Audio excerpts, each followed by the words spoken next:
Hola y bienvenidos a Revolutions, episodio 5.12, El deseado.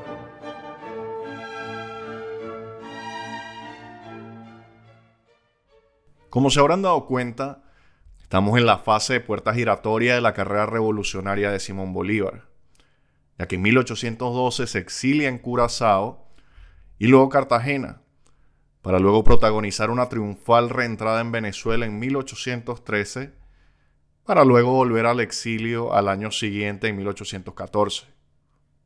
Y en este capítulo regresará a Cartagena, buscando reiniciar el proyecto de la independencia hispanoamericana, solo para zarpar de nuevo en un barco hacia alta mar en 1815, que desembocará en otra triunfante reentrada en Venezuela en 1816. Y así la puerta da vueltas y vueltas y vueltas. Y uno pensaría que el tipo se rendiría en algún momento, ¿no? Pero el hombre había hecho un juramento sagrado para liberar a su país o morir en el intento, procurando llegar al final y luchar con valor, como en Dragon Ball Z. Tras haber sido obligado a zarpar por su tío José Félix Rivas, Bolívar y su antiguo rival Santiago Mariño llegaron a Cartagena el 19 de septiembre de 1814. Y a su llegada, Bolívar fue recibido calurosamente tanto por los líderes de la ciudad como por la gente común. A pesar de que llegaba en circunstancias innobles, expulsado de Venezuela por sus propios oficiales, bajo sospecha de traición, el nombre de Bolívar todavía se pronunciaba con reverencia en Cartagena. Para ellos él seguía siendo el libertador. Y todavía estaba comisionado como general de brigada en los ejércitos de Nueva Granada. Así que se instaló en el antiguo Palacio Episcopal de Cartagena y empezó a reunirse con los líderes locales para conocer el terreno y lo que escuchaba, digamos que no le producía muchos sentimientos de alegría patriótica. Después de que Bolívar cruzara la frontera con Venezuela para iniciar la campaña admirable, Nueva Granada había retomado las disputas internas, siendo que la fuerza centrífuga del federalismo los dividía entre sí. Así que cuando Bolívar llegó a Cartagena, en septiembre de 1814, se encontró con una situación muy parecida a la que había cuando llegó por primera vez a la ciudad, en 1812. Bogotá y Tunja, sumidas en una férrea rivalidad, Cartagena todavía en lo suyo, y las fuerzas realistas aprovechando la discordia patriota para volver a retomar territorio. Así que justo antes de que Bolívar saliera hacia la campaña admirable, las cosas parecían más unificadas, con el presidente Antonio Nariño liderando a los centralistas de Bogotá en una alianza con los federalistas de Tunja, liderados por el presidente Camilo Torres.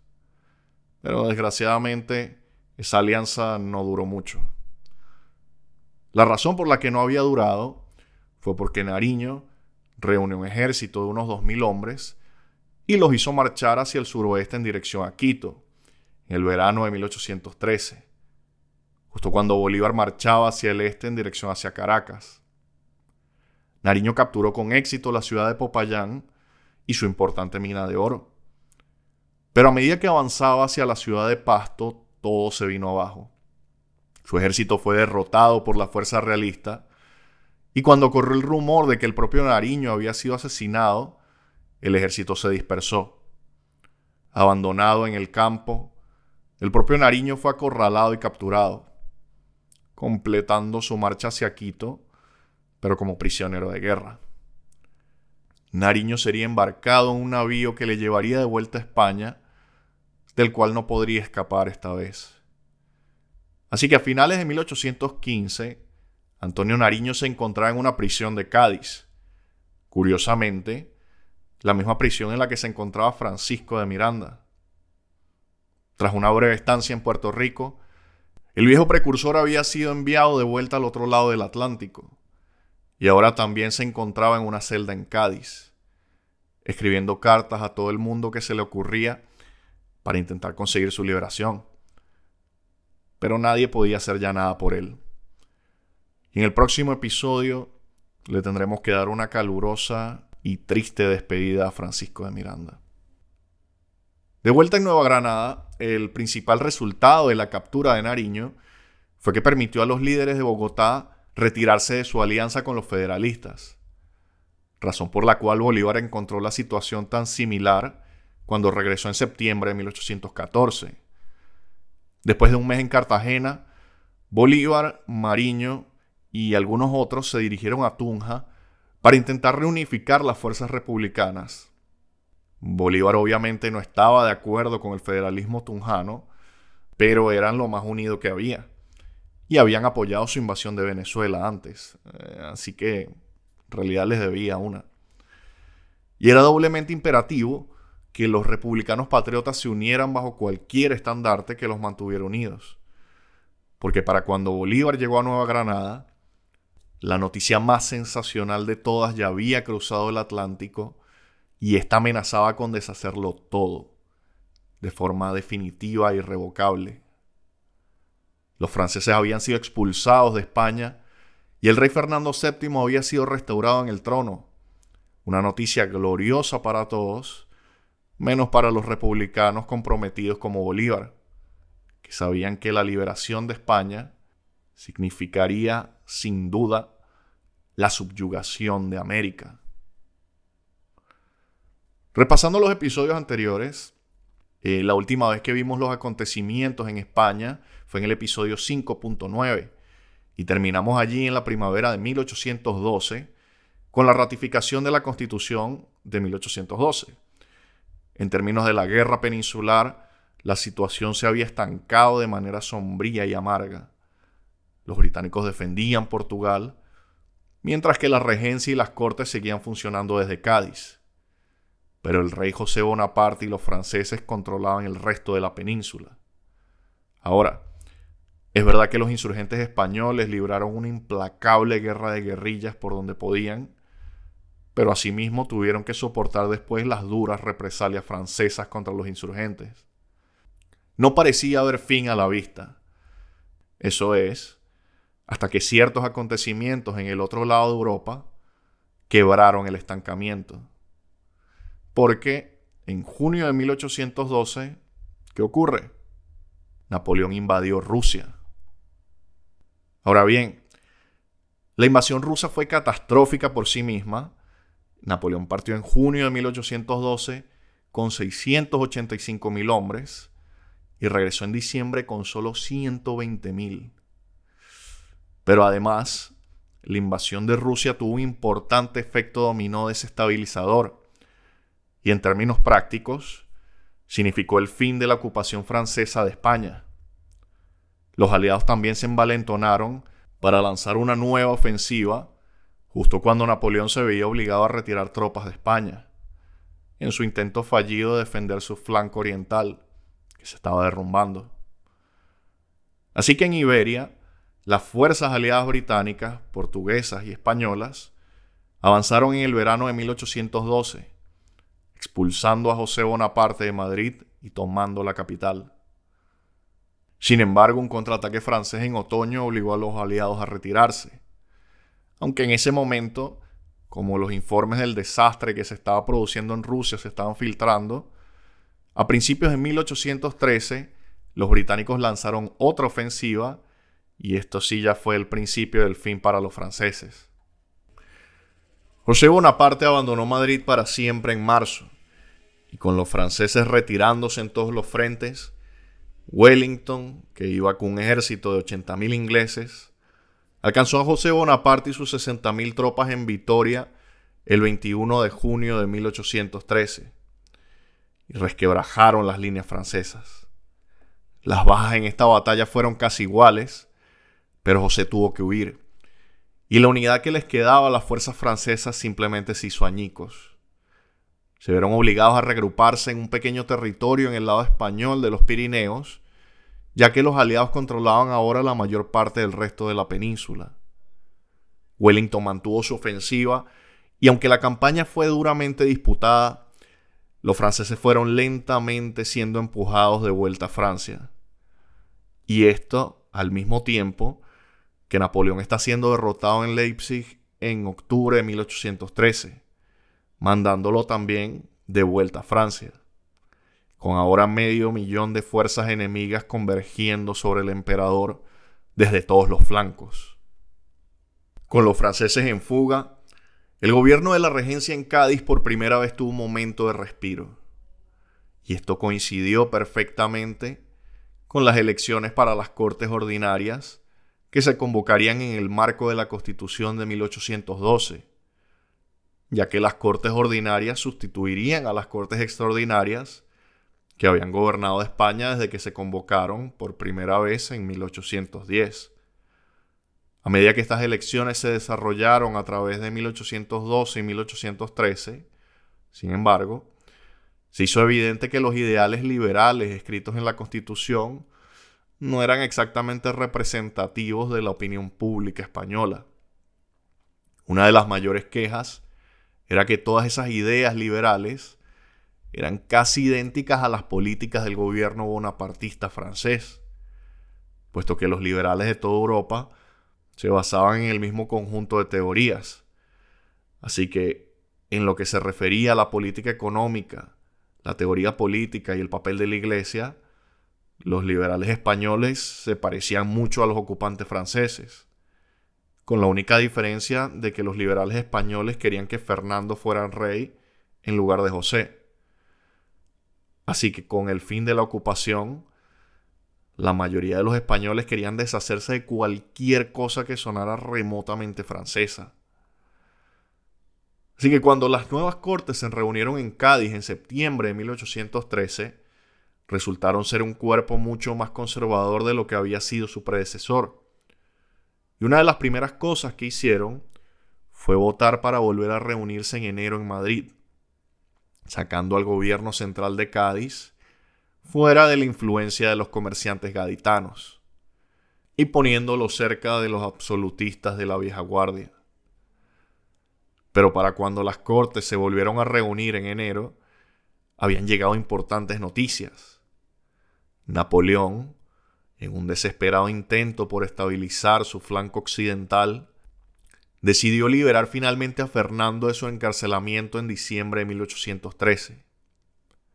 Las condiciones de su liberación eran que Fernando sería devuelto al trono español y a cambio acordaría un alto al fuego con los franceses y se uniría a Francia en una alianza contra los británicos y los portugueses. Pero se trataba de una medida realmente desesperada por Napoleón, sobre todo si realmente pensaba que Fernando iba a aliarse con él. Y es que además, ni que hubiera querido lo hubiera podido lograr. Fernando no volvería a España hasta marzo, y para entonces Napoleón estaba ya totalmente derrotado. Con apenas 70.000 soldados, había intentado detener lo inevitable con la campaña de los 6 días en febrero, pero los aliados tomaron París en marzo y el emperador se vio obligado a abdicar en abril de 1814 y aceptar el exilio en Elba. Así que, aunque Fernando hubiera querido unirse a los franceses, cosa que no quería, es que ni siquiera tuvo tiempo de lograrlo. Así pues, con la liberación de Iberia y el colapso del imperio francés, España se encontraba en una encrucijada. Durante 6 años, las cortes de la regencia habían gobernado en nombre de Fernando, pero ahora el rey era libre. Así que aceptaría la Constitución de 1812 y adoptaría una monarquía constitucional moderna, o intentaría volver a antes de las abdicaciones de Bayona y revivir el absolutismo de la dinastía borbónica. Aunque las nuevas cortes reunidas ahora en Madrid eran más conservadoras que las cortes extraordinarias que se habían reunido en Cádiz, seguían siendo lo suficientemente liberales como para aprobar un decreto el 2 de febrero de 1814 que básicamente decía que el juramento de Fernando de mantener la Constitución era un requisito previo para que reconocieran su soberanía. Así que cuando Fernando finalmente llegó de vuelta a España en marzo, fue recibido en la frontera por un general que llevaba el decreto el 2 de febrero. Fernando no sabía muy bien qué esperar en España. Después de todo, había estado encerrado en un castillo en Francia durante los últimos 6 años. Así que se tomó el decreto del 2 de febrero con cautela, pero a medida que se acercaba a Madrid, donde quiera que iba el rey restaurado, la gente parecía apoyarle genuina y desenfrenadamente. Durante sus años de encarcelamiento, los patriotas españoles habían llegado a referirse a Fernando como el deseado, aunque no era un apodo que le fuera a quedar muy bien luego de su reinado. Pero bueno, viejos amigos, altos cargos eclesiásticos y ministros del antiguo régimen acudieron entonces en tropel a Fernando y ni uno solo de ellos le aconsejó que reconociera las Cortes o la Constitución de 1812, lo que iba perfectamente bien con el rey español. Entonces, en abril, el rey llegó a Valencia y recibió el apoyo espontáneo de un ejército de 8.000 hombres. Poco después recibió una petición firmada por un tercio de los delegados de las Cortes, el tercio más conservador, por supuesto, diciéndole que ellos mismos veían las Cortes y la Constitución como ilegítimas, porque las Cortes extraordinarias no habían sido convocadas correctamente y se habían excedido por un amplio margen en su autoridad al haber redactado una nueva Constitución. Así que a principios de mayo de 1814, el rey Fernando, el deseado, tenía el apoyo del pueblo, de la iglesia, de una parte importante del ejército y de gran parte de las propias Cortes. Básicamente, si quería, podía derrocar la Constitución de 1812. Y sí quería hacerlo. El 8 de mayo de 1814, el rey firmó un decreto anunciando que la Constitución de 1812 quedaba anulada y que los decretos emitidos por las Cortes desde su reunión en 1810 quedaban sin efecto. El 11 de mayo, el ejército que controlaba entró en Madrid y realizó detenciones masivas de los principales líderes liberales, enviando al resto al exilio. El 13 de mayo, el propio rey entra en Madrid. El gobierno liberal patriota, que había guiado a España durante la guerra peninsular, estaba muerto. Pero en vez de ser agradecidos por sus servicios, los hombres que habían dirigido ese gobierno eran ahora forajidos o estaban presos. El rey Fernando y sus consejeros se pusieron entonces manos a la obra para que todo volviera a ser como en 1808, justo antes de las abdicaciones de Bayona. Así que aquí, por supuesto, tenemos que centrarnos en lo que todo esto significa para las Américas. Porque, alerta de spoiler, la mayor parte de la gente de Hispanoamérica no iban a querer volver a como estaban en 1808. Incluso los monárquicos de la América Española no querían volver al comercio fuertemente restringido y a las políticas arbitrarias establecidas en Madrid sin la consulta de los americanos. Es decir, no se podía pretender que los últimos 6 años no hubieran pasado. Pero el rey Fernando y sus ministros ciertamente lo iban a intentar. Y su plan era literalmente restaurar todas las antiguas audiencias, volver a instaurar a los intendentes y a los capitanes generales, restaurar a todos los virreyes y en general asegurarse de que los peninsulares volvieran a tener el control de las Américas. Pero la restaurada monarquía borbónica reconoció que muchos lugares de América seguían en rebelión. Venezuela era por supuesto un desastre, al igual que la región del Río de la Plata. Nueva Granada seguía en su mayoría en rebelión y Nueva España seguía lidiando con ejércitos insurgentes. Pero a diferencia de las Cortes, Fernando ahora tenía tropas que podía utilizar para imponer un poco de orden.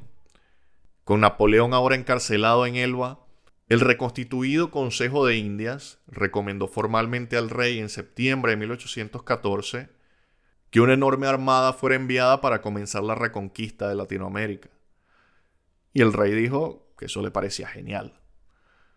Así que poco a poco se fue formando en Cádiz una expedición masiva, que con un total de 10.500 soldados, navegando en 60 barcos de distintas formas y tamaños, sería la mayor expedición militar que los españoles habrían enviado nunca a las Américas.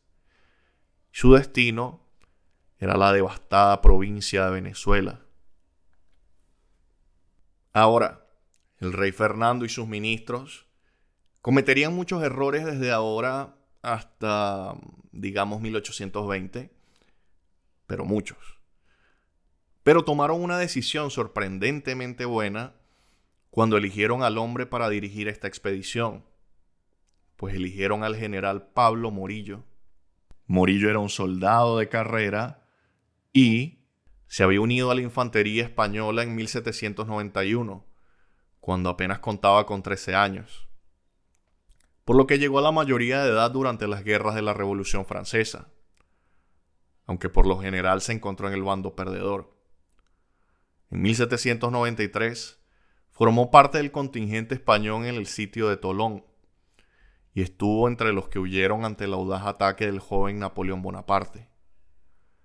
Morillo fue destinado a los Pirineos en 1794, pero cuando los franceses empezaron a superar lentamente las defensas españolas, fue hecho prisionero a principios de 1795, justo cuando los españoles capitulaban. Al ser liberado, Morillo se reincorporó al ejército y se encontró luchando junto a los franceses en lugar de contra ellos. Durante la siguiente década, Morillo luchó contra los británicos, culminando con su participación en la batalla de Trafalgar en 1805, donde fue herido y hecho prisionero de nuevo. No puedo precisar con exactitud cuándo le liberaron los británicos, pero Morillo era un hombre libre cuando se produjeron las abdicaciones de Bayona en 1808, tras lo cual se alistó como voluntario en el ejército patriota y se encontró de nuevo luchando contra los franceses. Y bueno, así es la vida del soldado profesional. Tu enemigo hoy es tu amigo mañana y vuelve a ser tu enemigo pasado mañana. Morillo sirvió con distinción durante la Guerra Peninsular y era conocido por su valor personal y su habilidad para ganar batallas, por lo que su ascenso en la cadena de mando fue rápido. Se había alistado en 1808 como simple teniente y 5 años más tarde, cuando Wellington se preparaba para la ofensiva final, Morillo era mariscal de campo del ejército español. Durante esa campaña final, volvió a servir con notable distinción y bueno, Pablo Morillo era un oficial inteligente, dedicado, patriota y experimentado. Y mientras en casi todos los demás frentes el rey Fernando demostraría ser un desastroso juez, tanto de carácter como de políticas, en el caso de Morillo tomó una buena decisión al designarlo para comandar la expedición para restaurar el orden en la América española. A Morillo se le concedió además amplio poder y discreción para completar su misión. Una misión que consistía en nada menos que el fin de la independencia en Sudamérica. El rey le nombró formalmente gobernador, capitán general de Venezuela y presidente de la restaurada Audiencia de Caracas. Con todos estos poderes a mano, se le ordenó desembarcar en Venezuela al frente de esta poderosa flota y utilizar cualquier combinación de incentivos y amenazas que creyera conveniente para doblegar a los nativos. Luego debía doblegar Nueva Granada en su camino final hacia Lima, Perú. El temor de Bolívar en el Manifiesto de Cartagena de que Venezuela se convertiría en el coro de toda Sudamérica, pues parece que se está haciendo realidad. Así que Morillo y su armada zarparon de Cádiz en febrero de 1815 en un viaje de 2 meses a través del Atlántico y esperaban que cuando desembarcaran en el otro lado lo harían justo en medio de una sangrienta y amarga guerra civil venezolana. Pero cuando llegaron en abril de 1815, resultó que esa sangrienta y amarga guerra civil había terminado. Y la Segunda República llevaba meses más muerta que la mamá de Bambi. Pero bueno, para finiquitar con esa guerra, tenemos que volver a septiembre de 1814, justo después de que José Félix Rivas hubiera mandado a Bolívar y Mariño a zarpar en un barco. Rivas y Manuel Piar planeaban defender enérgicamente el último pequeño enclave de poder republicano que tenían. Pero la situación era ahora la inversa del año anterior. Los realistas, o más concretamente Boves y la Legión Infernal, controlaban casi todo el país, con los republicanos limitados a una pequeña área en los alrededores de la ciudad de Cumaná. A estas alturas, el fin de la Segunda República parecía inevitable. En octubre de 1814, Boves avanzó hacia el este, obligando a Rivas y a lo que quedaba de las fuerzas patriotas a abandonar Cumaná. Rivas sostuvo algunas fuerzas en el campo hasta diciembre, pero finalmente se vieron acorralados en Urica y obligados a luchar contra un ejército que les superaba en número 2-1. Aplastados por la Legión Infernal, el ejército patriota dejó de existir. El único consuelo fue que, al romperse las fuerzas republicanas, el propio Boves recibió un lanzazo en el corazón que le mató al instante. Pero, aunque la muerte de Boves sería buena a largo plazo, a corto plazo no le sirvió de nada. Rivas huyó hacia el oeste intentando volver a Nueva Granada, pero tras refugiarse en las afueras de la ciudad de Valle de la Pascua, fue traicionado y capturado. Los realistas que lo encontraron mataron a Rivas, le cortaron la cabeza y la frieron en aceite hirviendo. La cabeza fue enviada a Caracas, donde se expuso públicamente como advertencia. Ahora la única parte de la Venezuela republicana que quedaba era una pequeña guarnición en la isla de Margarita bajo el mando de Manuel Piar. Y no iban a durar mucho, porque el destino de la gigantesca armada de Morillo era Margarita. Ahora, volviendo a Bolívar, cuando se dirigía a Tunja desde Cartagena, ya él sabía que España había sido liberada y el rey restaurado. Y aún no sabía nada de la expedición de Morillo, pero tampoco era muy difícil adivinar que algo así estaba en camino. Cuando Bolívar llegó a Tunja, se encontró de nuevo con que era recibido como un héroe y no como un traidor. El presidente Camilo Torres lo aclamó como un gran hombre, que simplemente tuvo mala suerte en el campo de batalla. Así que la principal preocupación tanto de Torres como de Bolívar en este punto era traer a Bogotá de vuelta al redil compartido de la Unión de Nueva Granada. Así que el Congreso de Tunja puso 1.800 hombres al mando del general Bolívar y le dijo: vaya a Bogotá y hágalos entrar en razón.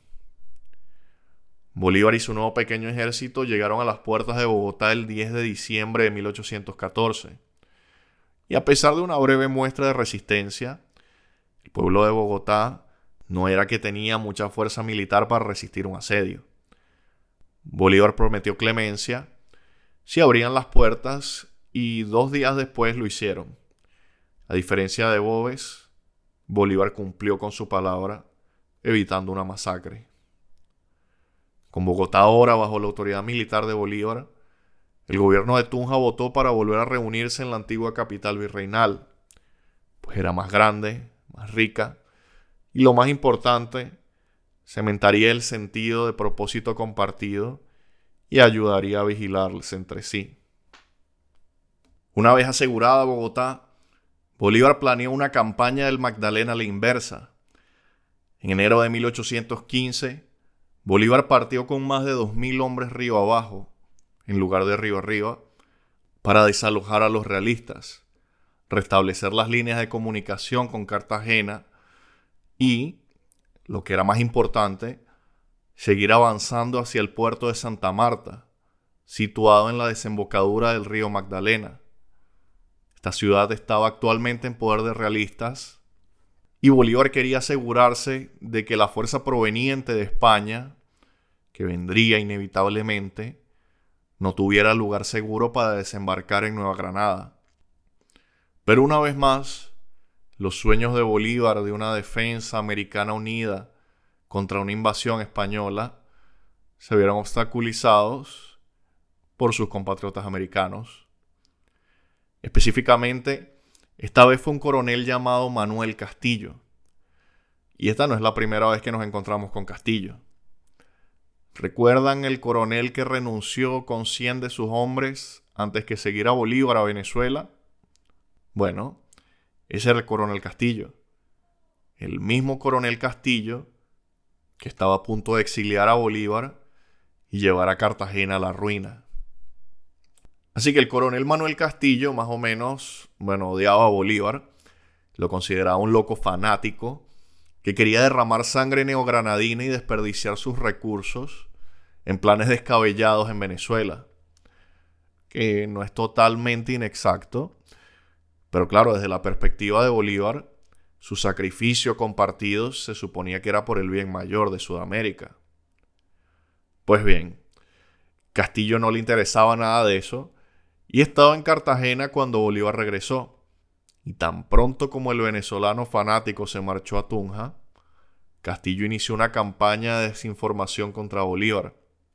Sacó a relucir los rumores de la traición de Bolívar en Cumaná, diciendo además que no estaba claro si la incompetencia o la cobardía de Bolívar habían contribuido más al colapso de la Segunda República. Y Castillo hizo un buen trabajo transmutando la imagen de Bolívar a la de un villano. Así que cuando Bolívar llegó a la desembocadura del río Magdalena, le informaron de que Cartagena ya no era su amiga y que Castillo estaba reclutando tropas no para luchar contra los españoles, sino contra Bolívar. Esto obligó a Bolívar a interrumpir su viaje a Santa Marta y centrarse en Cartagena, lo que significó que durante marzo y abril de 1815 las fuerzas de Bolívar permanecieron en el pantanoso bajo del río Magdalena, mientras Bolívar intentaba negociar su regreso a Cartagena. Todo esto provocó la aparición de enfermedades en el campamento que arrasaron con los hombres y la moral, y las deserciones de su ejército se hicieron frecuentes. Bolívar finalmente decidió tratar de forzar la situación y marchó hacia Cartagena, con la esperanza de conseguir que abrieran sus puertas como lo había hecho Bogotá. Pero en lugar de eso, a medida que Bolívar se acercaba, Castillo abrió fuego con cañones pesados, obligando a Bolívar y a sus fuerzas a ponerse a cubierto, y lo que es peor, resultó que Castillo había envenenado todos los pozos de los alrededores, por lo que el agua potable era inexistente. El deprimente asedio de Cartagena pasó factura a Bolívar y tengo que pensar que en ese momento empezaron a surgir dudas sobre si este proyecto iba a funcionar. Y entonces, el 24 de abril de 1815, le cayó otro carajazo. Jubilosos realistas transmitieron la noticia de que la gran armada española de 60 barcos y 14.000 hombres, o así se informaba, habían desembarcado en la isla de Margarita y destruido las últimas fuerzas republicanas. Era solo cuestión de tiempo antes de que se trasladaran a Nueva Granada. Mientras Bolívar procesaba esta información, recibió la noticia de que una unidad realista había atacado y tomado Mompox en su retaguardia. Así que ahora, con solo 700 hombres y rodeado de enemigos de todo tipo por todos lados, además de la amenaza de Morillo, quizás a solo unas semanas de distancia, Bolívar se rindió. Envió una carta a Cartagena diciendo que renunciaría a su cargo y abandonaría el país siempre y cuando se cuidara a sus hombres. Castillo estuvo de acuerdo con estos términos y así, el 8 de mayo de 1815, Bolívar una vez más se subió a un barco rumbo al exilio. Su tercer viaje de este tipo en menos de 4 años. Esto realmente no estaba funcionando como Bolívar había previsto. Así que esta vez el nuevamente exiliado Bolívar se dirigió a Jamaica y tenía allí al menos un contacto amistoso, un comerciante aventurero llamado Maxwell Hislop, que había estado entre los que vendían armas a través del mercado negro a la Segunda República. Hislop prometió a Bolívar dinero para la causa de la independencia hispanoamericana junto con el barco de 24 cañones que poseía. Pero durante el resto de 1815, esa causa pareció perdida. Y Bolívar tuvo que limitarse a sentarse en Kingston y lamentarse. Pero a pesar de todo, Bolívar podía considerarse afortunado, porque una vez más había escapado del peligro justo a tiempo. La armada de Pablo Morillo no llegó de inmediato a Cartagena, sino que permaneció en Caracas durante el verano de 1815, mientras Morillo intentaba restablecer el orden en una provincia que acababa de ser arrasada por la guerra civil y las catástrofes naturales. Y es que había pueblos enteros que eran literalmente ruinas abandonadas. Solamente la Legión Infernal era responsable de unas 80.000 muertes civiles durante sus merodeos. Si eso le sumas el terremoto de Caracas, varias atrocidades republicanas y la guerra a muerte, además de las enfermedades, el hambre y la gente huyendo del país, bueno, no me sorprendería que las bajas llegaran a 200.000. Y esto en una provincia que solo tenía unas 800.000 personas en la víspera de las abdicaciones de Bayona. Así que estamos hablando de una cuarta parte de la población. Pero una vez que Morillo consideró que Venezuela estaba medianamente estable, por lo menos al punto en que podía entregarla a las autoridades civiles y volver a la actividad militar, Morillo dejó Venezuela en septiembre de 1815 con su armada y se dirigió a Cartagena. Ahora bien, las fortificaciones de Cartagena eran tan impresionantes como lo habían sido cuando los británicos habían fracasado en su intento de tomar la ciudad por allá por la guerra de la Oreja de Jenkins. Mientras los residentes no perdieran la esperanza, no había forma de que ni siquiera 60 barcos y 10.000 hombres pudieran tomar la ciudad. Y aunque los residentes se mostraban quizás un poco reticentes ante la situación, el coronel Castillo estaba decidido a no dejar caer la ciudad. Instauró la ley marcial para asegurarse de que la determinación se mantuviera, incluso mientras la cosa empeoraba cada vez más y más. Al final, el sitio de Cartagena se prolongaría durante 4 meses. Las murallas se mantendrían firmes, pero todos los que estaban dentro agonizarían. Pero Bolívar tuvo suerte. No estaba atrapado en Cartagena. De hecho, ahora estaba en Kingston, Jamaica, viviendo de un pequeño estipendio dispuesto por su amigo comerciante. Y si es que había tenido dudas alguna vez sobre sí mismo, no lo demostró en Jamaica. Envió una explosión de cartas en todas direcciones en busca de ayuda a todo el mundo que se le ocurrió en Estados Unidos, tanto si trabajaba en el gobierno como en el sector privado. Envió cartas al viejo ministro de Asuntos Exteriores británico, Richard Wellesley, rogándole ayuda, hombres, dinero o lo que pudiera prescindir. Pero el mundo hacía oídos sordos. Recién librados de la guerra de 1812, el presidente James Madison volvió a intentar mantenerse al margen de los enredos europeos y firmó una ley que prohibía a los ciudadanos de Estados Unidos unirse a cualquier campaña militar en Hispanoamérica. En cuanto a los británicos, tras su gran victoria en Waterloo, procedieron a firmar un acuerdo con los miembros de la alianza, es decir, Prusia, Rusia y Austria, cuyo objetivo era la estabilidad, la tan añorada estabilidad, tras 25 años de guerra ininterrumpida. Así que los británicos también prohibieron a sus oficiales alistarse para servir en Hispanoamérica. Aunque, como veremos, más de uno acudirá de todos modos. Sin embargo, la más famosa carta que Bolívar escribió durante su exilio en Jamaica no era una petición de ayuda, sino una respuesta a una solicitud de información. Un inglés que vivía al otro lado de Jamaica había sentido curiosidad de por qué había ido tan mal en Venezuela y cuáles eran las perspectivas de la independencia hispanoamericana. Bolívar respondió a principios de septiembre de 1815 con una larga carta que parecía escrita con la intención de ser difundida a un público más amplio que el de su destinatario. Y de hecho, así sería. Junto con el Manifiesto de Cartagena, la Carta de Jamaica es una declaración de los principios políticos de Bolívar y también un análisis matizado y bastante profético de la política en Hispanoamérica, mucho de lo cual sigue siendo válido hoy en día. Pero voy a hablar de la Carta de Jamaica con más detalle en el próximo episodio, porque como Bolívar examina la situación actual de todas las regiones de la América Española, Quiero usar eso como marco para pasar el próximo episodio haciendo más o menos lo mismo.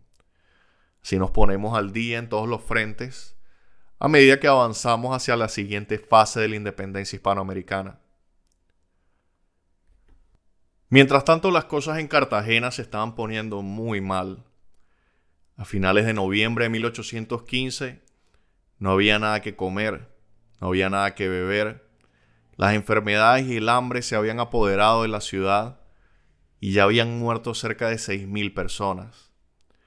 El coronel Castillo estaba dispuesto a aguantar hasta que todos los que estaban dentro murieran, pero los habitantes de Cartagena no. A principios de diciembre, un grupo de altos mandos militares, incluido un grupo de venezolanos en el exilio, derrocaron al coronel Castillo. Con Castillo fuera del poder, 2.000 habitantes de Cartagena abandonaron la ciudad y se dirigieron a la costa, donde se rindieron miserablemente ante los españoles. Al día siguiente, el 6 de diciembre de 1815, el ejército de Morillo entró en Cartagena. Al entrar en la ciudad casi vacía, encontraron a Castillo escondido en la esquina de una casa. Lo arrestaron, lo llevaron a la plaza principal de la ciudad y lo fusilaron. Casualmente, pocos días después de la caída de Cartagena, Simón Bolívar se encontró de nuevo huyendo con la intención de regresar a Cartagena, sin saber, por supuesto, que la ciudad ya había caído. Ahora bien, ¿por qué huía? Es algo curioso, porque al parecer Bolívar no le gustaba su casera y el 10 de diciembre de 1815 decidió cambiar de alojamiento.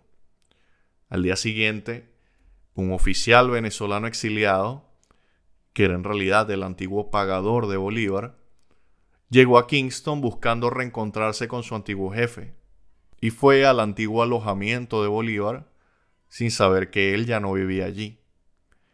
Al no encontrar a Bolívar, este desafortunado hombre decidió irse a dormir en la hamaca del Libertador. Ahora, la razón por la que es desafortunado es que todo esto coincidió con una conspiración para asesinar a Bolívar. Al sirviente de Bolívar le habían prometido 2.000 pesos, una cantidad obscena de dinero en esa época, para matar a Bolívar. Y dio la casualidad de que el asesinato estaba planeado para esa misma noche. Así que el asesino se coló en la casa de Bolívar y apuñaló el cuerpo que estaba en la hamaca hasta asegurarse que estuviera muerto. Excepto que no era Bolívar, sino un tipo ahí random. Hasta el sol de hoy nadie sabe quién orquestó este intento de asesinato, pero lo que es seguro es que Bolívar se dio cuenta que ya no estaba seguro en Jamaica. Así que el 18 de diciembre de 1815, Bolívar cargó un barco con suministros y decidió regresar a Cartagena para ver qué podía hacer para ayudar a sus viejos camaradas a resistir el asedio. Pero poco después de zarpar se cruzó con algunos barcos que venían en dirección contraria que les dijeron, en Cartagena ya cayó. Por lo que en este punto no es seguro para Bolívar en ningún lugar. ¿A dónde podría ir ahora? La respuesta nos lleva de nuevo al episodio final de la Revolución Haitiana. Sin ningún lugar al que ir en tierra firme y sin el apoyo de ninguna de las otras grandes potencias del Caribe, solo había un lugar al que Bolívar podía ir: la República de Haití. Se le dijo que encontraría asilo en Haití y así, en la Nochebuena de 1815, un atribulado Bolívar desembarcó en el puerto de Los Cayos. En el próximo episodio, Bolívar conocerá y se hará amigo del presidente Alexander Pétion, el líder de la República de Haití, y encontrará a los haitianos dispuestos a ofrecerle no solo asilo, sino ayuda. Y así, cuando Bolívar regrese una vez más a su guerra contra los españoles, será con las armas y los barcos proporcionados por la República de Haití. Y la única condición del presidente Pétion para proporcionar estas armas y barcos fue que cuando Bolívar regresara a Venezuela, liberase a todos los esclavos.